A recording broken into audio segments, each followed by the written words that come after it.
sabi sa Lucas 9:23-24. At sinabi niya sa kanilang lahat, ang sino mang nagnanais sumunod sa akin ay kinakailangang itakwil niya ang kanyang sarili, pasanin araw-araw ang kanyang krus, at sumunod sa akin. Ang naghahangad na magligtas ng kanyang buhay ay mawawalan nito, ngunit ang mawalan ng kanyang buhay alang-alang sa akin ay magkakamit nito. Tayo po'y magpatuloy sa ating pagmumuni-muni sa harapan ng ating Panginoon.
Tayo po'y sama-samang manalangin. Panginoon Diyos, makapangyarihan sa lahat, niluluwalhati namin ang iyong dakilang pangalan sapagkat tinupad mo ang iyong pangako na narito ka, O Ama.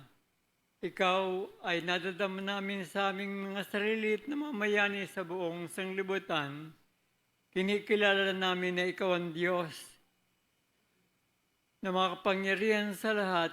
Bayaan mo namang itanghal ka namin ngayong umaga at itaas ang iyong dakilang pangalan sa pangalan ni Jesus na aming Panginoon ngayon at magpakailanman. Amen.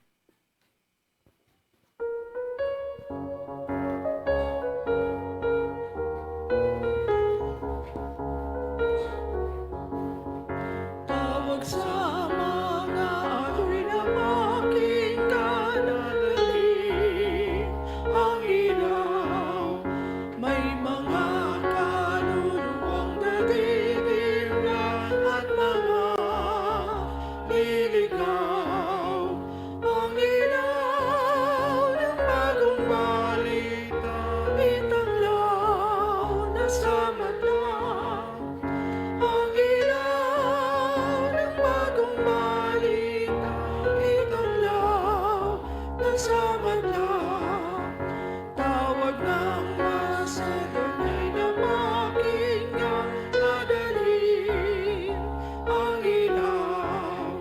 At ang aming tulong ay dalalang kung dalhin ang ilaw. Ang ilaw ng bagong balita, itanglaw na sa madlang. Ang ilaw ng bagong balita, itanglaw na sa madlang. Biyaya ni Kristo'y saganang tunay na taglay. Ang ilaw at ang kanyang aral ay isalaysay sa mga naligaw. Ang ilaw ng bagong balita, itanglaw na sa madlang. Ang ilaw ng bagong balita, itanglaw na sa madlang. Sa gawang pag-ibig ang maglupaybay at dalhin ang ilaw.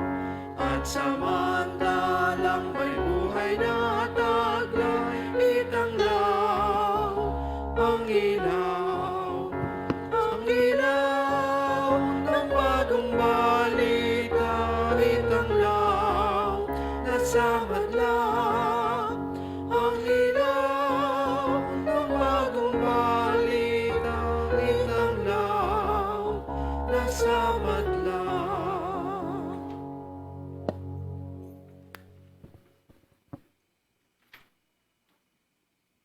Atin pong sabay-sabay na sanbitlain ang sumasampalataya. Sumasampalataya ako sa Diyos, amang makapangyarihan sa lahat, lumalang ng langit at lupa, at kay Jesucristo na anak na bugtong niya, Panginoon natin, na sa hiwaga ng Espiritu Santo, pinanganak ng Birhen Maria, nagdamdam ng hirap sa kahatulan ni Poncio Pilato, ipinako sa krus, namatay at inilibing, sa ikatlong araw na buhay sa mga patay, umakyat sa langit at umupo sa kanan ng Diyos amang makapangyarihan sa lahat. Doon magmumula at paririto upang humukom sa mga buhay at mga patay. Sinasampalatayanan ko ang Espiritu Santo, ang banal na iglesyang laganap, ang pagkakaisa ng mga banal, ang kapatawaran sa mga kasalanan, ang kabuhayan ng katawan, at ang buhay na walang hanggan. Siya nawa.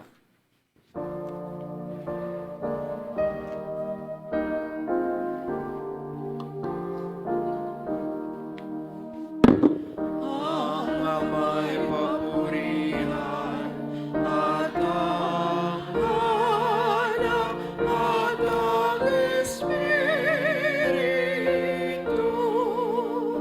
buhat sa unang-una, ngayo't magpakailanman. Walang hanggan. Amen. Amen.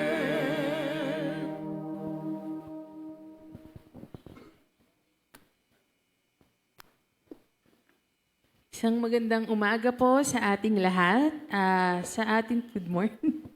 Sa ating pong pag-worship ngayon, the Lord reminds us of new beginnings. Ang sabi po sa Galatians 2:20, I have been crucified with Christ and I no longer live, but Christ lives in me. So meron lamang po akong tatlong bagay na nais na pagbulay-bulayan natin ngayong umaga as preparation for our hearts to worship. Ang una po ay hindi na po tayo ang nabubuhay sa ating katawan or yung old self natin is gone. We are a new creation kasi si Lord na ang nabubuhay sa atin. We are no longer slaves to our old habits, to our fears, or to our unhealthy ways. Second, it's an exchange of identity. Nakipag-trade si Lord sa atin, and He now lives in us. And lastly, it is a life of faith. Ano yung itsura ng life of faith na yun? It's dying to oneself every day, kung saan we are no longer trusting our own self. We are no longer relying in our own strength. And we fully trust Him. So, isipin po natin ngayong umaga, saang aspeto kaya ng mga buhay natin mas dapat pagkatiwalaan pa natin ang Panginoon? Meron pa bang mga areas kung saan tayo yung nasusunod? Kahit may ibang naisipagawa sa atin ng Panginoon? Isipin natin na nakipag-trade siya when He hung on the cross. So let's bring to mind that time in Calvary when He said, gusto kitang masave. And in our life today, we don't have any other hope kundi si Lord. He is our living hope. So if you know this song, I invite you to prepare your hearts and sing this song to the Lord. To the Lord who made everything possible for us. Kahit na napakalayo natin sa Kanya, inabot niya tayo. Thank you, Lord, that you are our living hope. Prepare our hearts today to worship and praise you. How great the chasm that lay between us. How high the mountain I could not climb. In desperation, I turned to heaven and spoke your name into the night. And through the darkness, your loving kindness tore through the shadows of my soul. Yes, the work is finished. The end is reached. Jesus Christ, you are my living hope. Jesus Christ, my living hope.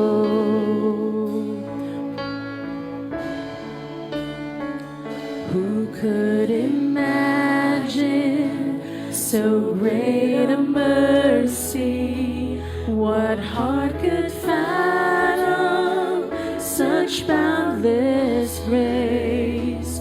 The Lord of ages stepped down from glory to wear my sin and bear my shame. The cross has spoken, I am forgiven. The King of Kings calls me His own. Beautiful Savior, I'm yours forever. Let's shout hallelujah to the King of Kings. Thank you, Lord. Hallelujah. Praise the one who set me free. Hallelujah.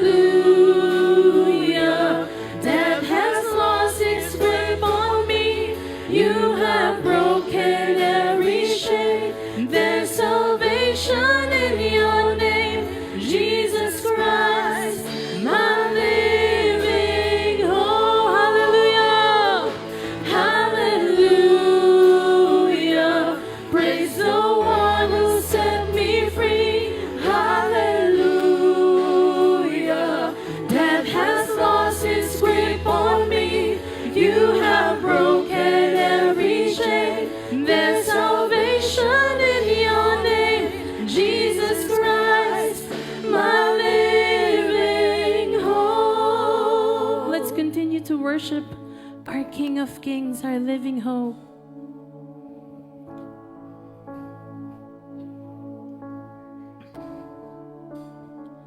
Then came this is the best news of all, guys. That sealed the promise. Your buried body began to breathe out of the silence. What did he say? Declare the grave has no claim. One more time, let's sing this part. This is the best news. The morning that sealed the promise.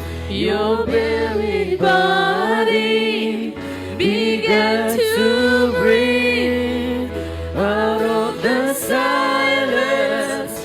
The roaring lions declare the grave has no claim on me. Jesus, yours is the victory. Hallelujah. Thank you, Lord. Hallelujah. Praise the one who set me free. Hallelujah. Death has lost its grip on me. You have broken every chain. There's salvation in your name, Jesus Christ, my living hope. Hallelujah. Praise the one who set me free. Hallelujah. Death has lost its grip on me. You have broken every chain. There's salvation in your name, Jesus Christ, my living hope. Jesus Christ, my living hope. Jesus Christ, my living hope. Lord, continue to examine our lives today as we worship you, Lord. Tingnan mo po ang aming mga puso at tulungan mo po kaming makapag-focus sa iyo and on you alone. Let's continue to praise the name of the Lord our God. Someday, in heaven, all we're going to do is praise and worship Him.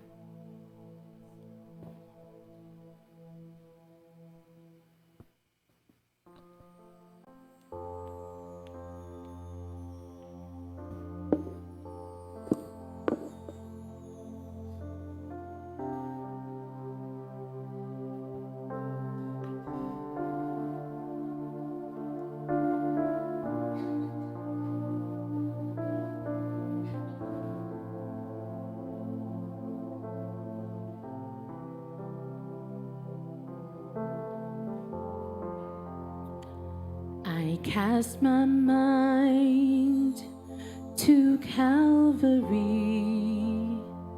where Jesus bled and died for me. I see His wounds, His hands, His feet, my Savior on that curve. Let's sing, church, sing with me. His body bound and drenched in tears, they laid Him down in Joseph's tomb, the entrance sealed by heavy stone. Messiah still and all alone.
shall return and we will see him face to face.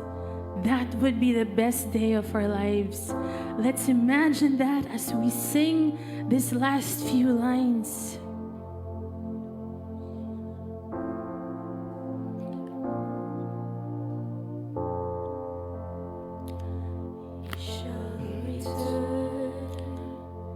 In robes of white, the blazing sun shall pierce the night, and I will rise among the saints. My gaze transfixed on Jesus' face.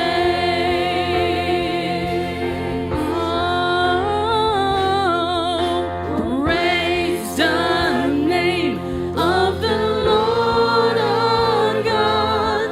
Oh, praise his name forevermore. For endless days we will sing your praise. Oh Lord our God. Oh, praise the name of the Lord our God. Oh, praise his name forevermore. For endless days we will sing your praise. Oh Lord our God. Oh Lord our God. Oh Lord our God. Thank you, Father. We bless your name. You are our living hope. All praises and glory go to you. Thank you, Lord.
Amen.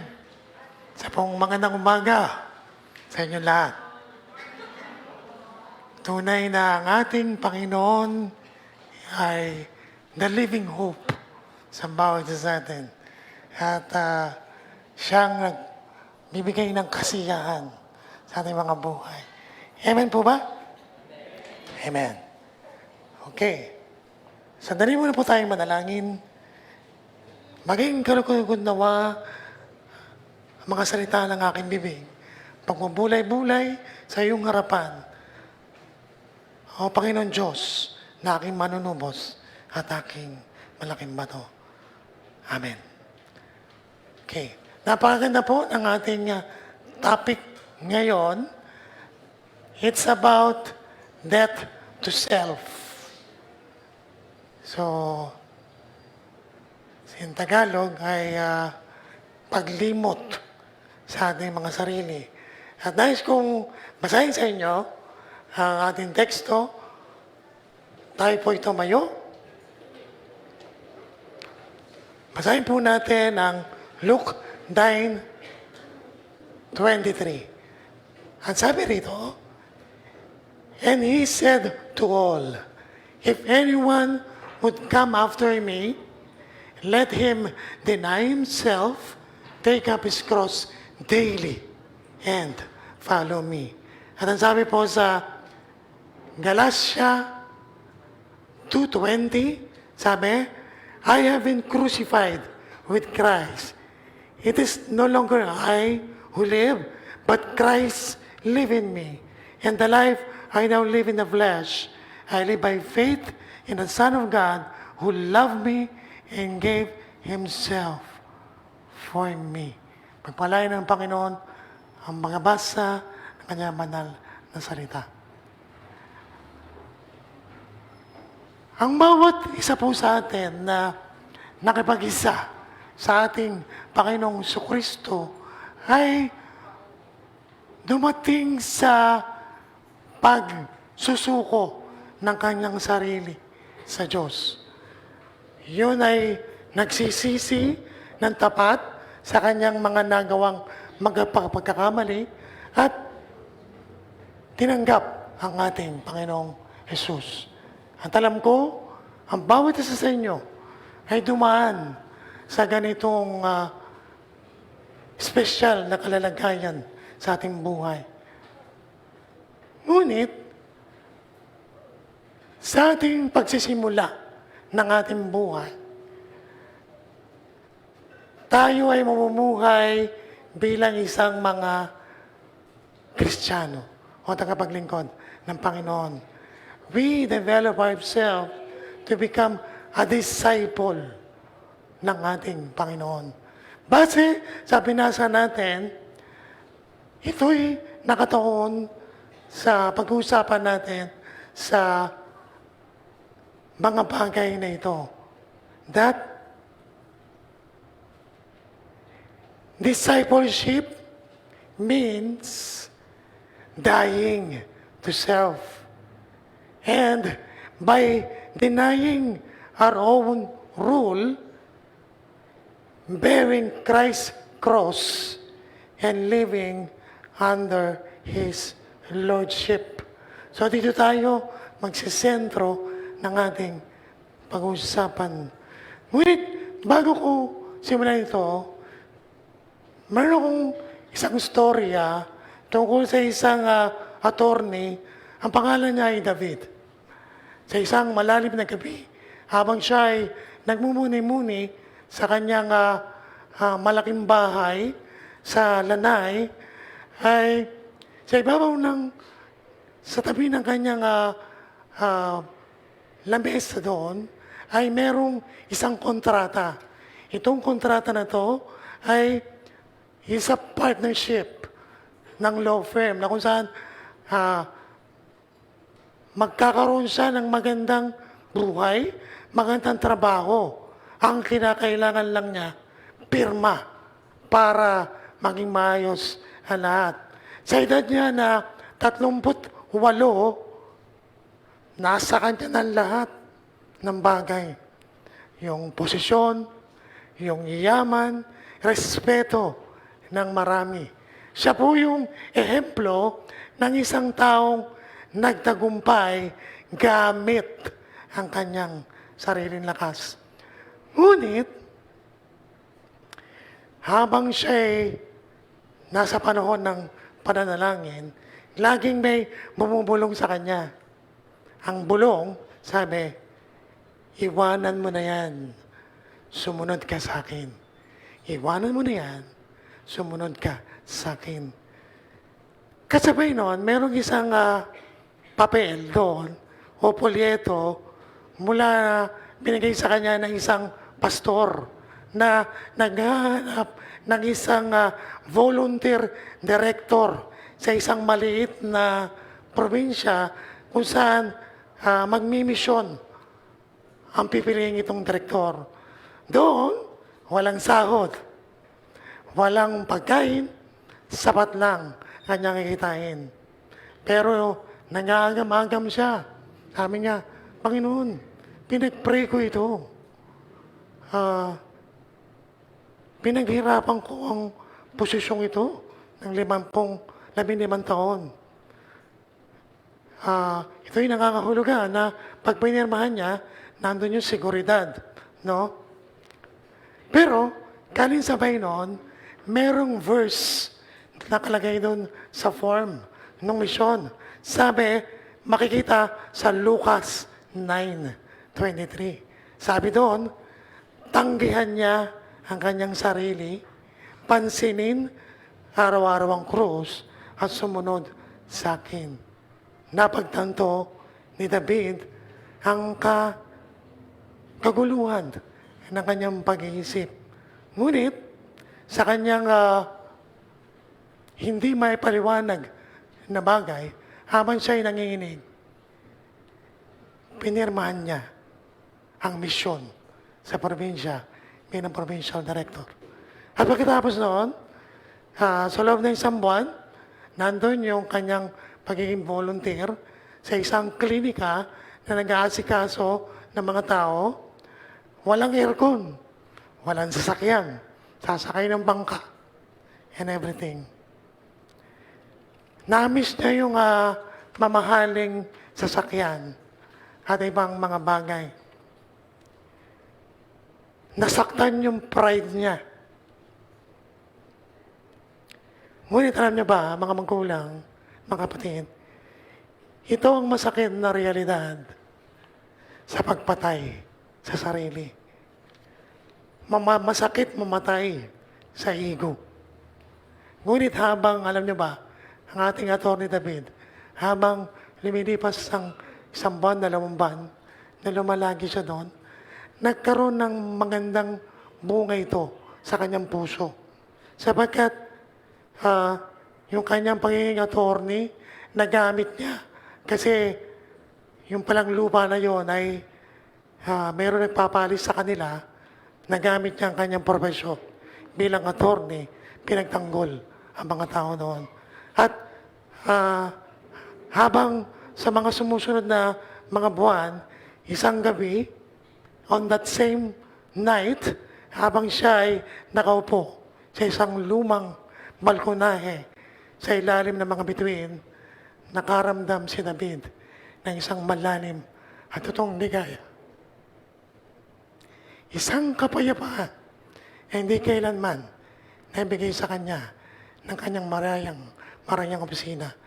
Nawala yung karera niya, yaman at lumang pagkatao. Ngunit, pagtingin niya sa mga taong yon, sa mga natulungan niyang mga tao, alam niyang ngayon lang siya nakatikim ng tunay na mabuhay. Namatay ang lumang David, ngunit si Kristo ang nabuhay sa kanya.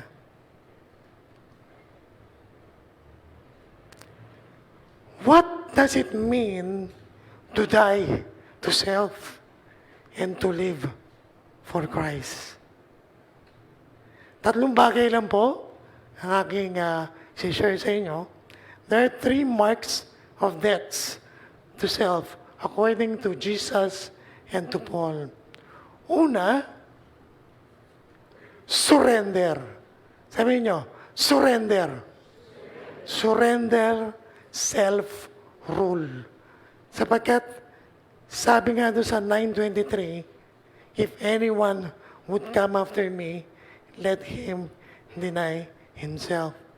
Ang isang tunay na naglilingkod sa Panginoon, ang isang tunay na nagsisimula ng buhay niya sa Panginoon, begins when we stop ruling our own lives.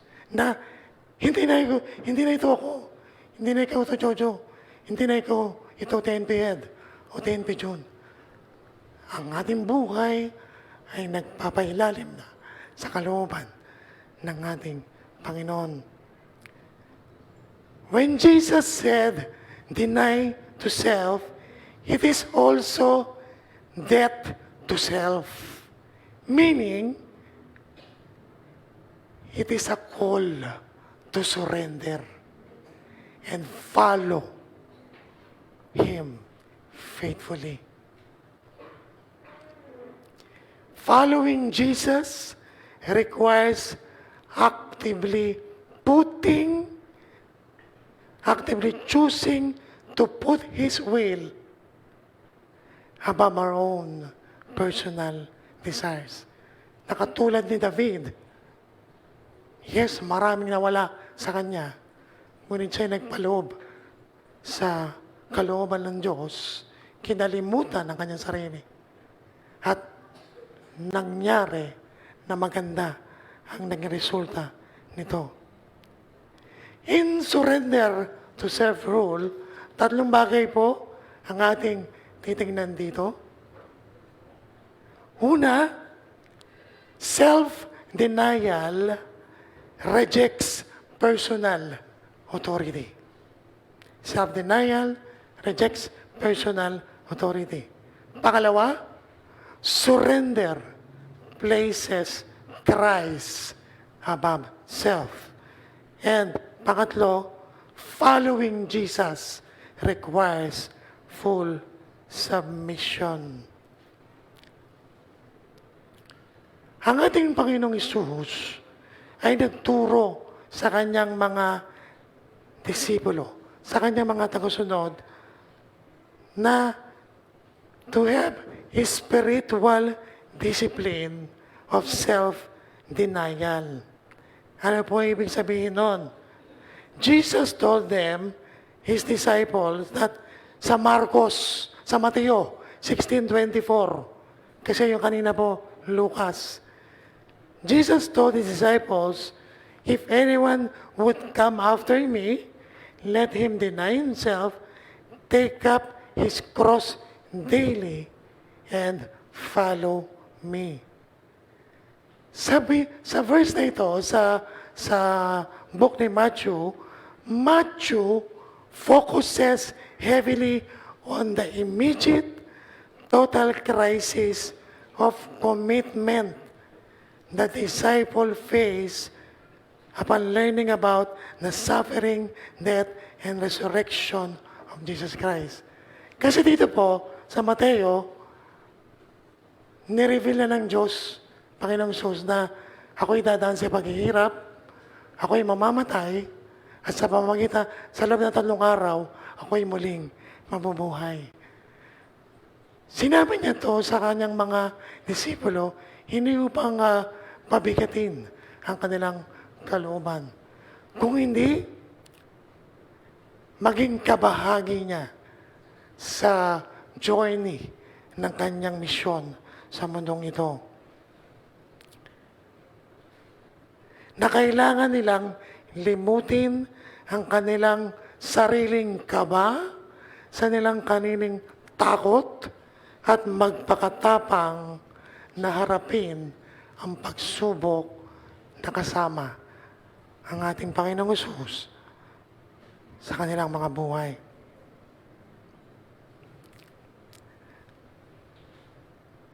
Ang ibig sabihin po sa diksyonaryo, pag sinabing self-denial, ibig sabihin noon is willingness to deny oneself's possession or status in order to grow in the holiness and commitment to God.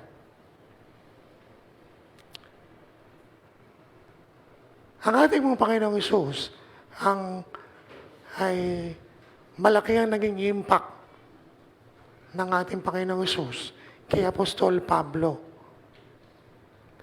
na itong pagdidinay ng sarili ay pinahalagahan ni Apostol Pablo. Ang sabi po sa Pilipos 3:7-8, ang sabi ni Apostol Pablo, sabi niya, pinapahalagahan ko noon ang lahat ng ito. Yung lahat ng nasa kanya noon. Pero ngayon, itinuturing ko na itong walang halaga dahil kay Kristo. Yung nakilala niya ang ating Panginoong Jesucristo, ang lahat ng mga bagay ay nilimot na niya at pinapahalaga niya ay tanging si Kristo lamang. Ang sabi sa verse 8, at hindi lang yan, para sa akin, ang lahat ng mga bagay ay walang halaga kung iahambing sa pagkakilala ko sa aking Panginoong Jesucristo na aking Panginoon. Sa Kanya, itinuring niyang parang basura ang lahat ng bagay. Makantam lamang si Kristo. The purpose of self-denial, according to Paul, is counting everything as loss. All the earthly gains to be more like Jesus in holiness and in obedience. Tayo po kaya, simula nang makilala natin ang ating Panginoon, katulad ba tayo ni Pablo na kinalimutan na ang lahat ng mga bagay? Kinalimutan ang lahat ng sarili, ang iyong takot, ang iyong pangamba, at magpapasailalim sa tinig ng Diyos sa araw-araw.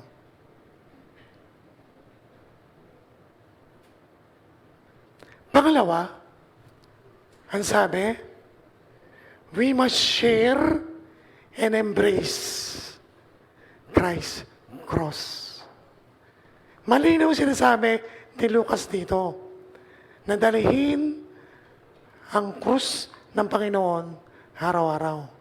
Iba yung sinabi ni Matthew. Kay Matthew, walang sinabing araw-araw dun eh. Kasi pinag-usapan niya yung mga disipulo. Pero si Lucas, kay Apostol Pablo, sabi niya to take up the cross daily. So, we must share and embrace Christ's cross daily. Following Jesus involves embracing both sacrifice and the cost. Following Jesus involves embracing the sacrifice and the cost. And dito, may tatlong bagay tayong makikita. Sabi rito, the cross represents unang-una suffering, paghihirap ng ating Panginoon. At bilang isang mga lingkod ng ating Panginoon, it includes daily sacrifice. Suffering, sacrifice.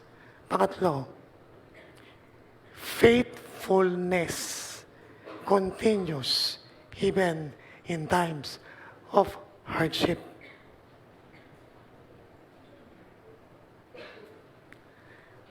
Ganun ang kalbaryo ng isang mananampalataya sa ating Panginoon na iibigin ang iniwan sa atin ng ating Panginoon. Kung ang mga disipulo, nag-struggle sila sa una, ngunit patuloy din itong in-enjoy. So sa bawat isa sa atin, death to self means carrying the cross every day. It is taking and carrying up our cross daily. It means continual willing acceptance of sacrifice and obedience to Christ. To be faithful to God sa lahat ng mga adversities natin sa buhay. Ang isa po sa mga disciple ng ating Panginoon ay sinubok dito, si Pedro. Ang isang bagay na mahirap i-deny ng isang tao kung hindi mo siya kilala. Amen po ba? Mahirap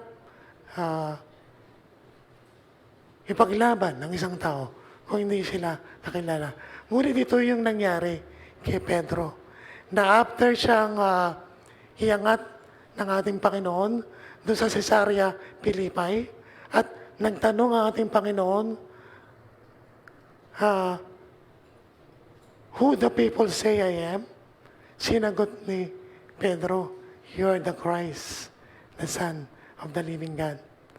At nung sinabi ni Jesus, do you love me more than this?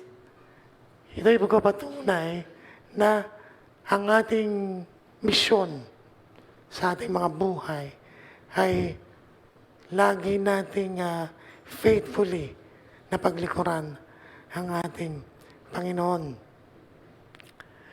To dedicate ourselves through Christ.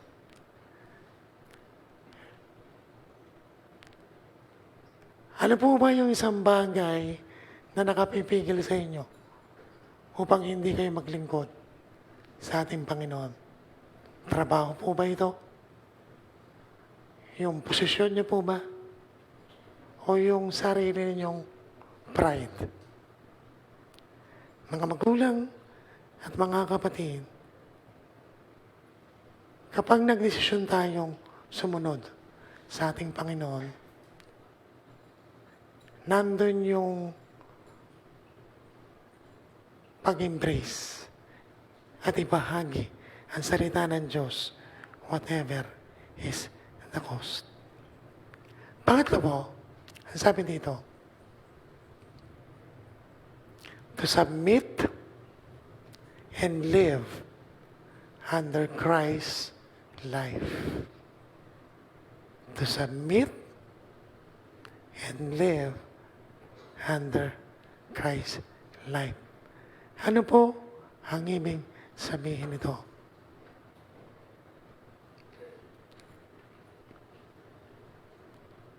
Ito ay ang pagsusuko ng ating mga buhay sa ating Panginoon. Kung ano man ang mga pinagdadaanan mo sa iyong buhay, kung ano man ang iyong mga concern, insecurities ito o ano man, ipadalangin mo sa Diyos na bigyan ka ng kalakasan at makamtan mo ang gabay niya sa araw-araw. True life in Christ is found, true life is found in Christ living through us. Maging mabuti tayong katiwala, mabuti tayong ehemplo, mabuti tayong witness na si Kristo ang nasa ating mga buhay. Hindi madali ang journey ng isang mananampalataya. Ngunit, ito'y magiging madali kung sa bawat sitwasyon ng iyong buhay, lagi kang sumasangguni sa ating Panginoon. Kaya nangangailangan po talaga ng total submission, total humility, na wala akong magagawa kung wala ang Panginoon sa aking buhay. Katapos-tapusan, ang sabi sa Galatia 2:20,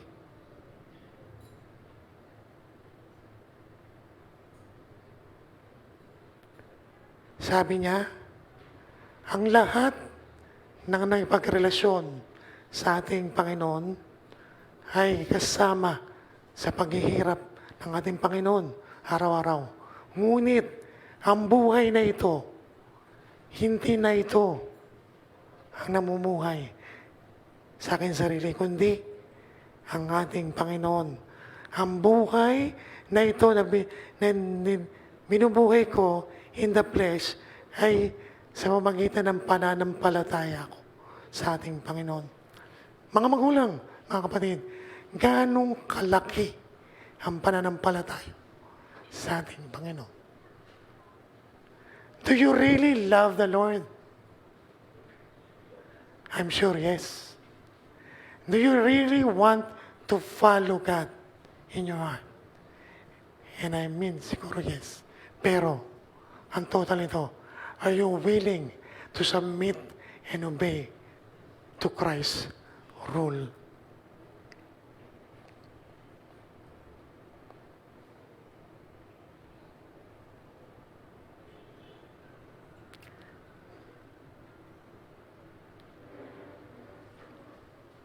Sana po, sa maiksing mensahe na to, makita natin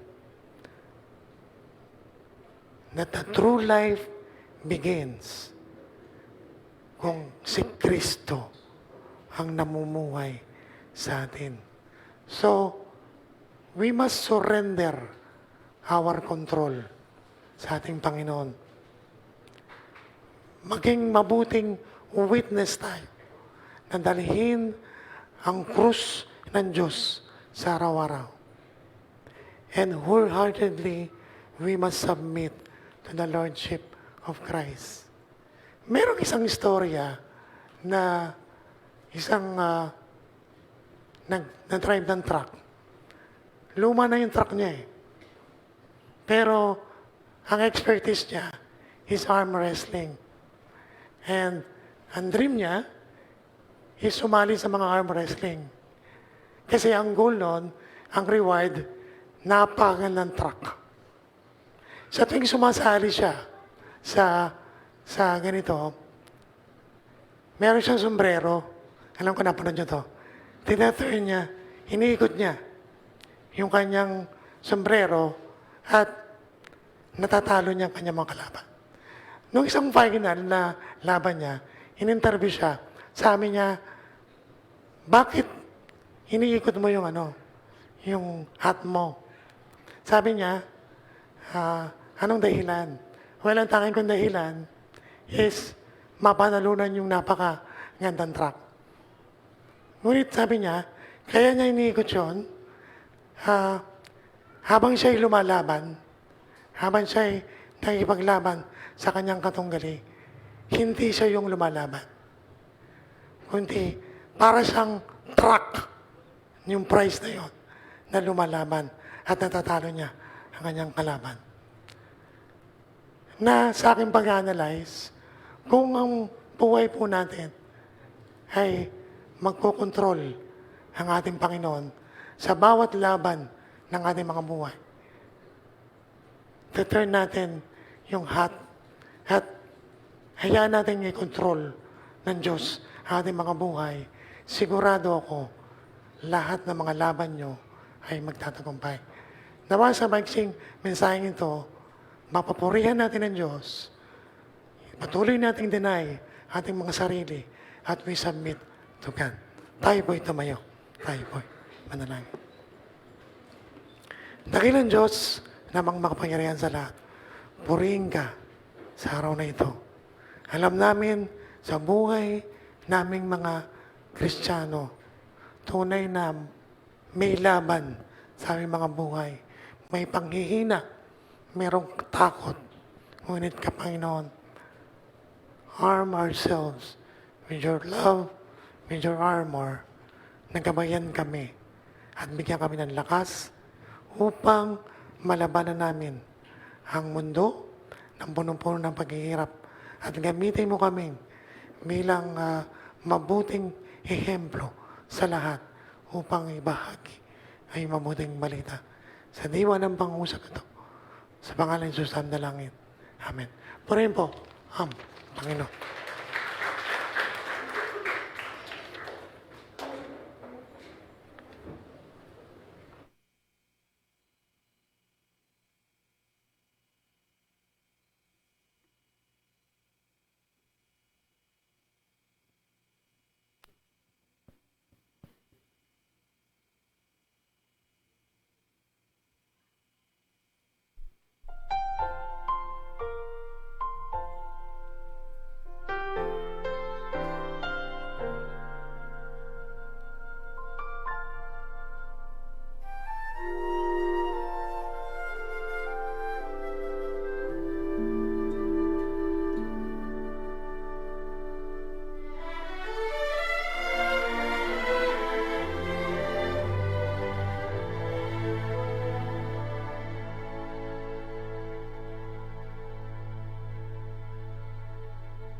I thought I did was right. I thought I had the answers. I thought I chose the surest road, but that road brought me here. So I put up a fight and told you how to help me.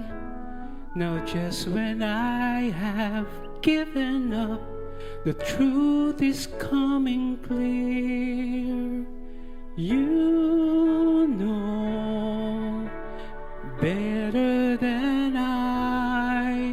You know the way.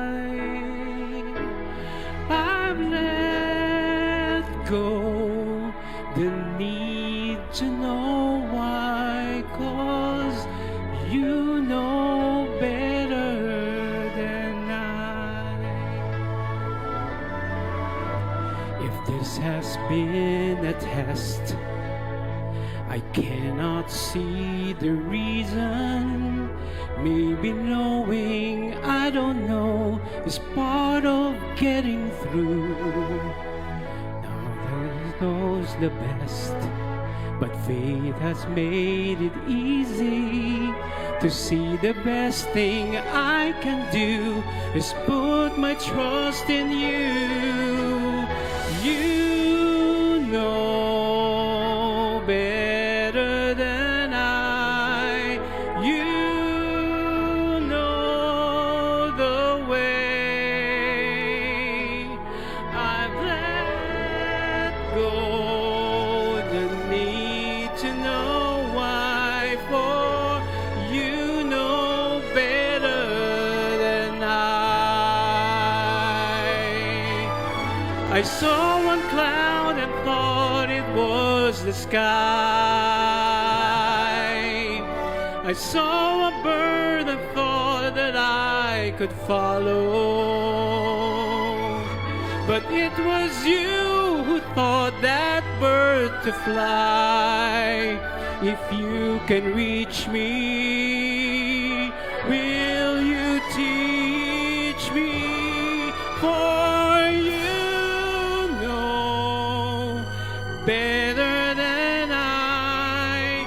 You know the way. I've let go the need to know why. I'll take the answers you supply.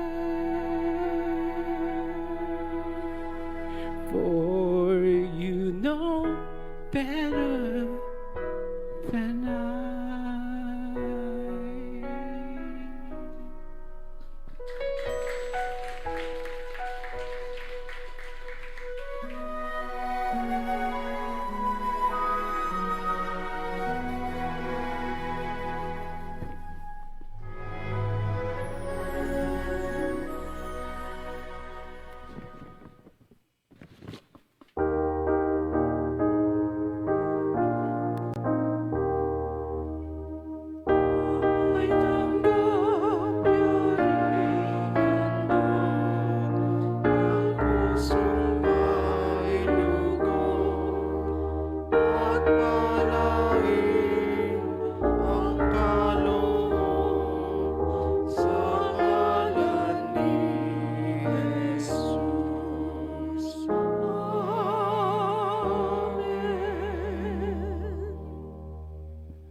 na makapangyarihan sa lahat.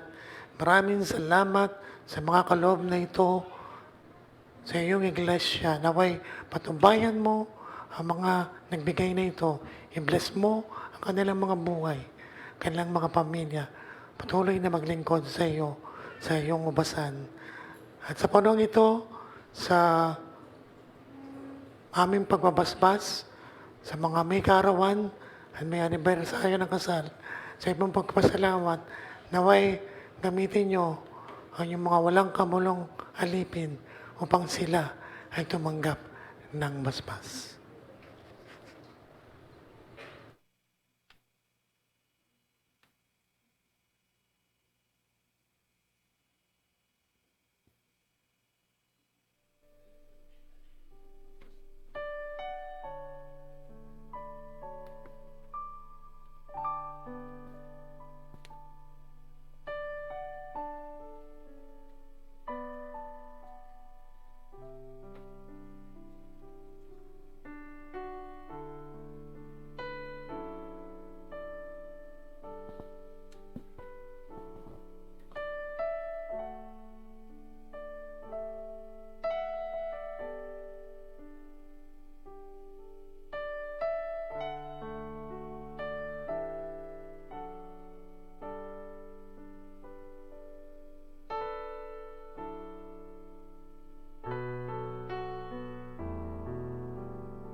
Tayo po'y dadako sa healing prayer.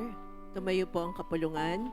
Inaniyahan po sa harapan ang lahat ng mga nais magpanalangin at magpapahid ng oil for healing. And we'd like to invite ating Elder Grace Kayabyab para po sa panalangin.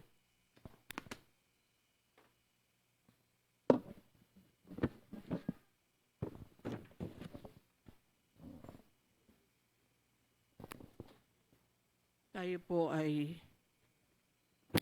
basahin po natin ang sinasabi sa Aklat ni Santiago, Kabanata 5, talatang 13 hanggang 15. Nahihirapan ba ang sino man sa inyo? Manalangin siya. Nagagalak ba ang sino man? Umawit siya ng papuri sa Diyos.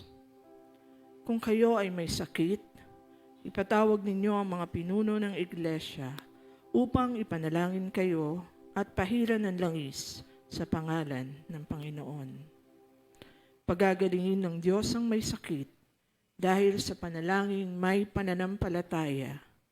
Palalakasin siyang muli ng Panginoon at patatawarin ang kanyang mga kasalanan. Tayo po ay manalangin. Diyos amang makapangyarihan sa lahat, maraming salamat, Ama, na binibigyan mo kaming palagi ng pagkakataon upang lumapit sa iyo. Salamat, Panginoon, na Ikaw ang aming Ama, Ikaw ang aming Diyos. Tulad ng natutunan namin, Ama, sa mensahe ngayong umaga, death to self. Mangyari, Panginoon, na kami ay mamatay sa aming mga sarili upang kami ay sumunod at mag-submit sa iyo. Salamat, Panginoon, na Ikaw ang aming dakilang manggagamot. Salamat, Panginoon, na tunay na sa pamamagitan ng panalangin ay maaari kaming lumapit sa iyo, Panginoon. Kung anuman ang aming nararamdaman sa aming pisikal na pangangatawan, sa aming emosyonal na pangangatawan, sa aming mga pag-iisip, sa aming mga puso, kung anuman, Panginoon, ang bumabagabag sa amin, anuman ang hindi maayos, anuman ang hindi malusog, Ikaw, Panginoon, ang humawak. Inilalapit po namin at itinataas ang lahat ng mga ito, Panginoon, sa iyo. Sa pamamagitan ng iyong kamay, sa pamamagitan, Panginoon, ng iyong healing hands, alam namin, Panginoon, na kami ay iyong bibigyan ng kapatawaran, iyong bibigyan ng kagalingan. Panginoon, sa pagkakataong ito ay nakikita mo ang iyong mga anak na lumalapit at nagnanais na mapahiran ng langis, at sa panalangin ng aming mga pastor at sa pagbabasbas, tunay, Ama, na makamtan namin ang iyong kaawaan at ang iyong pagpapagaling at ang iyong pagpapatawad. Maraming salamat, Panginoon. Maraming salamat na Ikaw ang makapangyarihan sa lahat. Tunay, Ama, na walang imposible para sa iyo. Kung ano man ang iyong kalooban, Panginoon, para sa amin, ito nawa ang mangyari. Sa pangalan ni Jesus. Amen.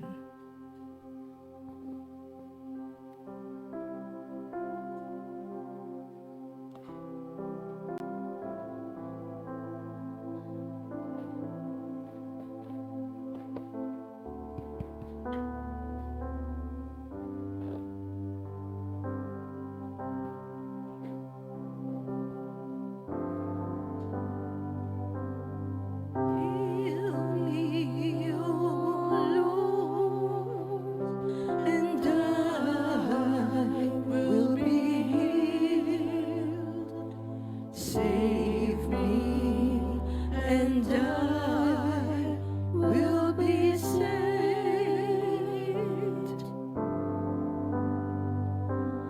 Heal me, O Lord, and I will be healed. For you are the one I praise.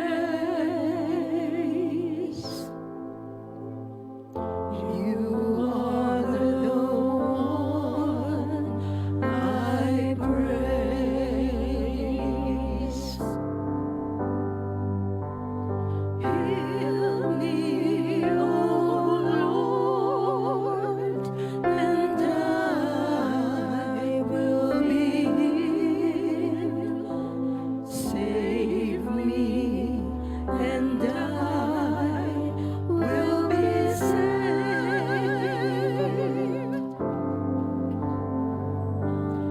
Heal me, O Lord, and I will be healed. For you are the one I praise.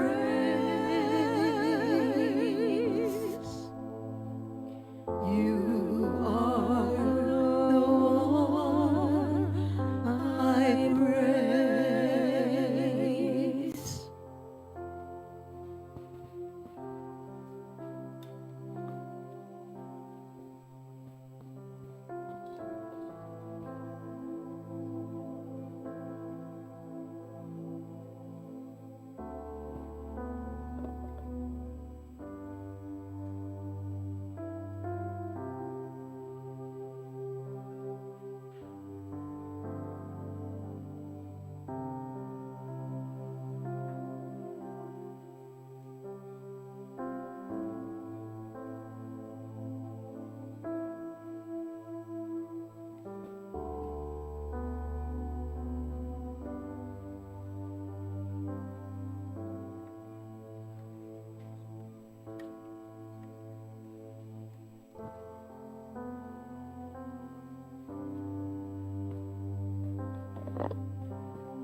Tumayo po ang kapulungan.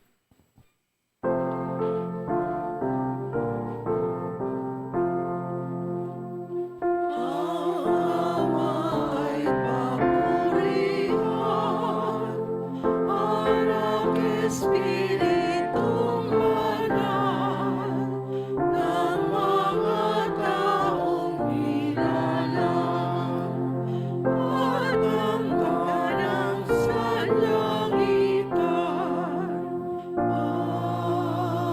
Amen.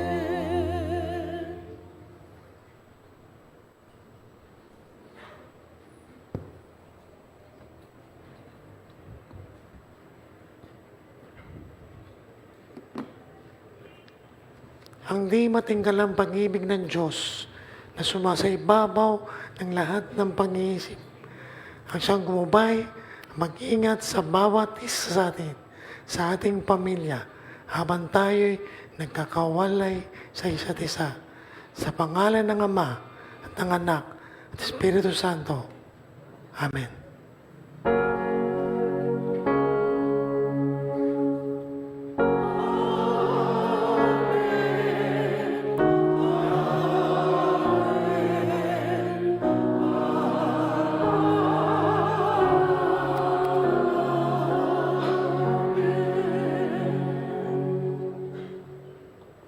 Sabay-sabay po nating sambitin ang ating mission statement.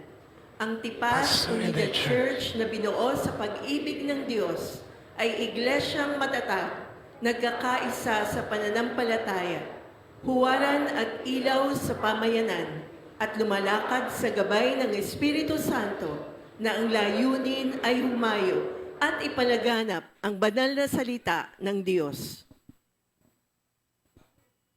Makakaupo muna po ang kapulungan.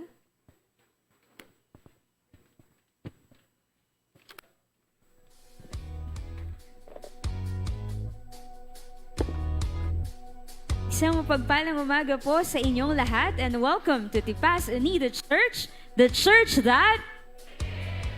Para po sa ating announcement at sa natapos na Sunday worship service ngayon pong umaga, June 28, 2026, ang naghatid po ng mensahe ang ating pong Pastor Jojo Filio, tanging awit Brother Ben Filio, and ang ating pong TUC Youth Choir. Ang nagsindi po ng kandila ang ating pong Elder Grace Kayabyab, flower sponsor Brother Dizon Ocol, hymns leader Sister Grace Kayabyab and Brother DJ Ordonez, narration leader Sister Gigi Ordonez.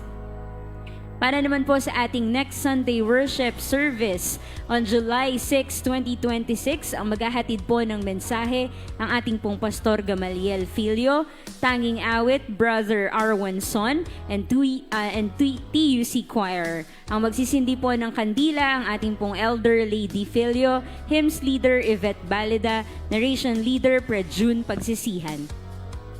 At para naman po sa ating midweek service and prayer meeting on July 2, 2026, sa ganap po na 7:30 ng gabi ang maghahatid po ng mensahe ang ating pong June Pagsisihan, patnugo TNP Joey Talampas, testimony Sister Semper Bana, tanging awit Sister Liza Balona, hymns leader Brother JM Fajardo.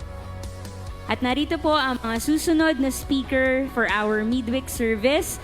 On July 9, Sister Nika Lantan. July 16, TNP Ed Bay. July 23, Brother Miko Magbalana. July 30, Pastor Jojo Filio. Gayun naman po para sa ating M310 Club, ang ating pong ikapu ay maaaring i-deposit via BPI Savings Account under Iglesia Evangelica Unida de Cristo or transfer via GCash under account name Lady Adelaide Filio. Ang deposit slip or transfer confirmation ay kunan ng picture sa phone at ipadala sa private message sa ating pong kapatid Lady Filio para po ma-record. Gayun din po para sa ating NOAA Project Building Blocks, ang ating pong kaloob ay maaaring ibigay via cash sa ating pong kapatid Andeliza Ordonez or transfer via GCash under name Andeliza Ordonez or bank transfer under account name Andeliza Ordonez. Gayun din po, ang transfer confirmation ay kunan ng picture sa phone at ipadala sa private message sa ating pong kapatid na Andeliza Ordonez para po ma-record. Nagpapatuloy din po ang ating Sunday School every Sunday, 8 a.m. dito po sa Tipas Unida Church. At narito po ang mga susunod na teacher or guro para po sa ating Sunday School.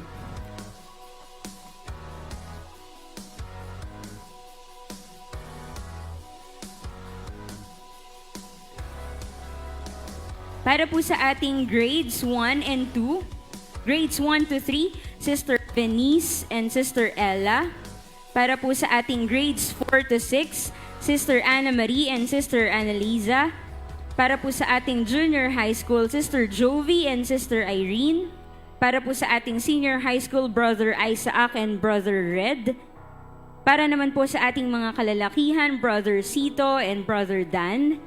And para po sa ating mga kababaihan, Sister Chona and Sister Edith.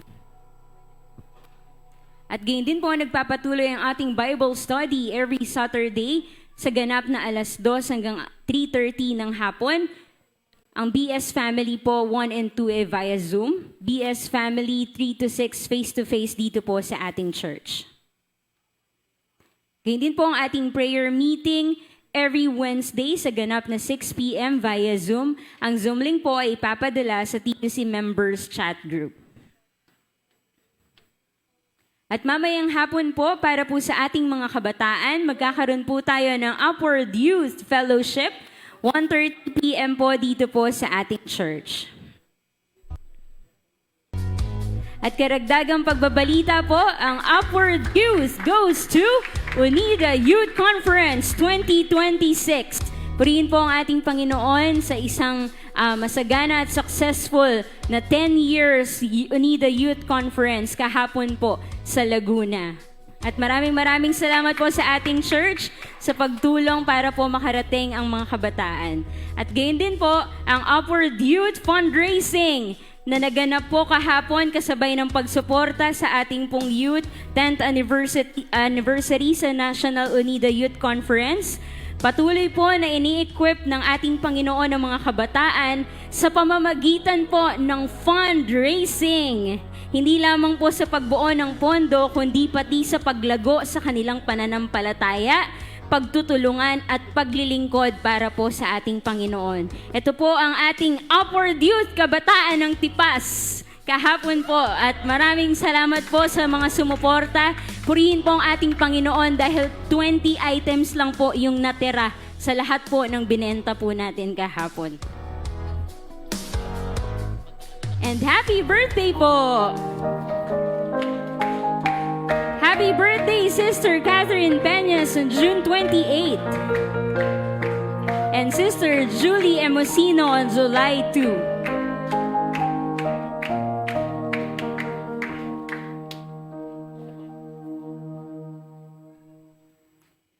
Gayun din po, ang buong kapatiran ng Tipas Unida Church ay taos-pusong nakikiramay sa buong sambahayan ng Family Moral sa pag-ayo po ng kanilang minamahal na kapamilya na si Brother Felix Moral Jr. Ang kalinga at kaaliwan nawa ng ating Panginoon ang siyang sumainyo sa panahon ng inyong pagdadamhati.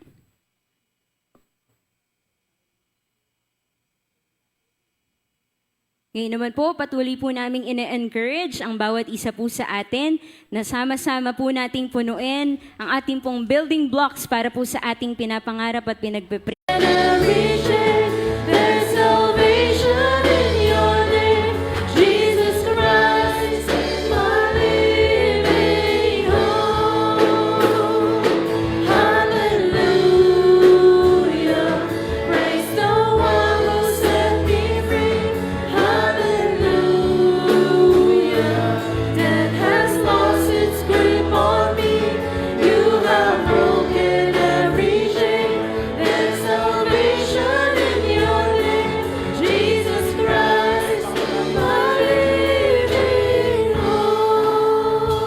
Hello.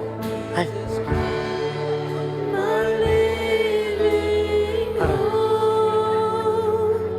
Jesus Christ, my living hope.